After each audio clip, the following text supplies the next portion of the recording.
Hello बच्चों, let's read this question. The question says, in the following question, a statement of assertion is followed by a corresponding statement of reason. Of the following statements, choose the correct one. Option A, both assertion and reason are correct and reason is correct explanation of assertion.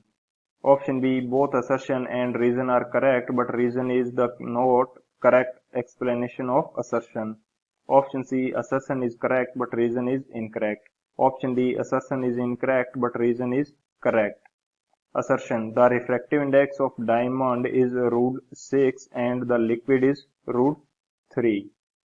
If light travels from diamond to liquid, it will initially reflected when the angle of incidence is 30 degree.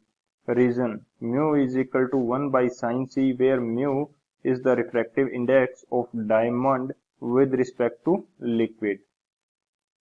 तो इस question के अंदर हमें given है कि एक assertion दिया है एंड एक रीजन है, तो हमें करेक्ट स्टेटमेंट को चूज करना है। असर्शन हमें दे रखा है कि डायमंड का जो रिफ्रैक्टिव इंडेक्स है ये है √6 एंड लिक्विड का रिफ्रैक्टिव इंडेक्स है √3।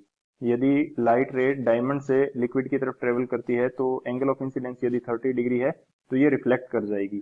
इसका रीजन हमें गिवन है म्यू की वैल्यू 1 बाई साइन सी के इक्वल होती है, जहां म्यू हमारे पास क्या है, refractive index of diamond with respect to liquid.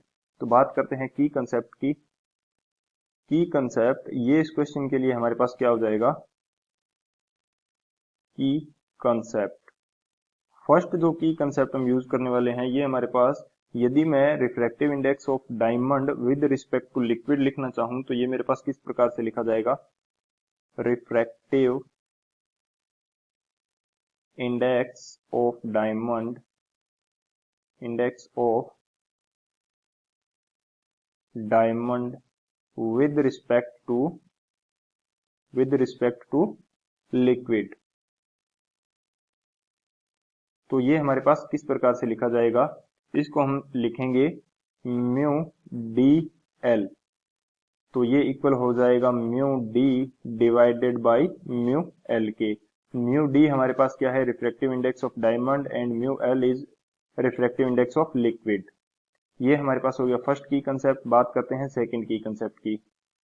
Second की कंसेप्ट हमारे पास क्या हो जाएगा कि जो फॉर क्रिटिकल एंगल कंडीशन यदि हमारे पास होती है, फॉर क्रिटिकल एंगल की जो यदि कंडीशन हमारे पास है तो जो म्यू की वैल्यू होती है ये हमारे पास होती है 1 बाई साइन सी के इक्वल। सी हमारे पास क्या है, C is the critical angle and mu हमारे पास यहाँ पे क्या होता है, mu is refractive index of denser medium with respect to rare medium. Refractive index of denser medium with respect to rare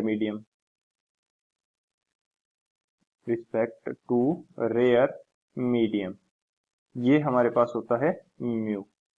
तो इन दोनों की कंसेप्ट की हेल्प से इसको करते हैं सॉल्व। बात करें यदि सॉल्यूशन की, तो सबसे पहले हम डायमंड का रिफ्रैक्टिव इंडेक्स लिक्विड की तुलना में कितना होगा ये फाइंड आउट कर लेते हैं। म्यू डी एल की वैल्यू हम फाइंड आउट करते हैं, तो ये किसके इक्वल होता है, अकॉर्डिंग टू फर्स्ट की concept mu D by mu L के। तो म्यू डी यानी कि डायमंड का रिफ्रैक्टिव इंडेक्स है, ये हमें दिया है √6 डिवाइडेड बाई लिक्विड का रिफ्रैक्टिव इंडेक्स हमें गिवन है √3। तो ये हमारे पास कितना आ जाएगा, √2, यानी कि डायमंड का refractive index with respect to liquid ये हमारे पास आ जाएगा √2। अब बात करते हैं क्रिटिकल एंगल कंडीशन की, कि जो डायमंड एंड लिक्विड के लिए इंटरफेस है इसके लिए क्रिटिकल एंगल कितना होगा। तो अकॉर्डिंग टू सेकंड की कंसेप्ट जो म्यू की वैल्यू है ये हमारे पास कितनी है, 1 बाई साइन सी के इक्वल। तो यहां से यदि सी की वैल्यू फाइंड आउट करना चाहें यानी कि क्रिटिकल एंगल कितना होगा, तो ये हमारे पास होता है sine inverse 1 by mu and mu हमारे पास क्या है, mu is the refractive index of denser medium with respect to rare medium. तो ये हमने फाइंड आउट कर लिया है कि जो डेंसर मीडियम यानी डायमंड का रिफ्लेक्टिव इंडेक्स लिक्विड की तुलना में लिक्विड के रिस्पेक्ट में कितना है, ये है √2। तो यानी कि म्यू की वैल्यू हमारे पास कितनी है, √2। तो यहां से जो क्रिटिकल एंगल है सी, ये हमारे पास कितना आ जाएगा, साइन इनवर्स 1 बाई √2, यानी कि जो सी है इसकी वैल्यू हमारे पास कितनी आ गई, सी हमारे पास आ गया 45 डिग्री। एंड हमें एंगल ऑफ इंसिडेंस ये कितना दिया है, ये हमें गिवन है 30 डिग्री। ये हमें कितना है, 30 डिग्री गिवन है। तो यदि टोटल इंटरनल रिफ्लेक्शन करवाना है तो जो हमारे पास एंगल ऑफ इंसिडेंस है इसकी वैल्यू ग्रेटर देन होनी चाहिए क्रिटिकल एंगल से, लेकिन हमारे पास जो एंगल ऑफ इंसिडेंस है ये क्या है, क्रिटिकल एंगल से कम है। क्रिटिकल एंगल हमारे पास कितना है 45 degree and angle of incidence है 30 डिग्री। सो जो हमारे पास असर्शन है ये तो इनकरेक्ट हो जाएगा। असर्शन क्या हो जाएगा हमारा, इनकरेक्ट। क्यों, क्योंकि यहाँ पे टोटल इंटरनल रिफ्लेक्शन नहीं होगा।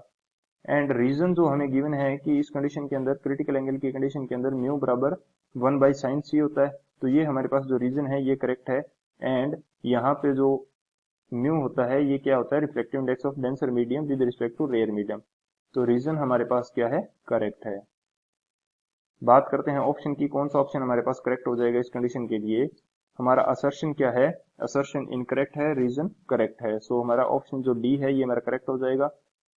Assertion is incorrect but reason is correct. So option D is the final answer. I hope you understood it well. Best of luck. Thank you.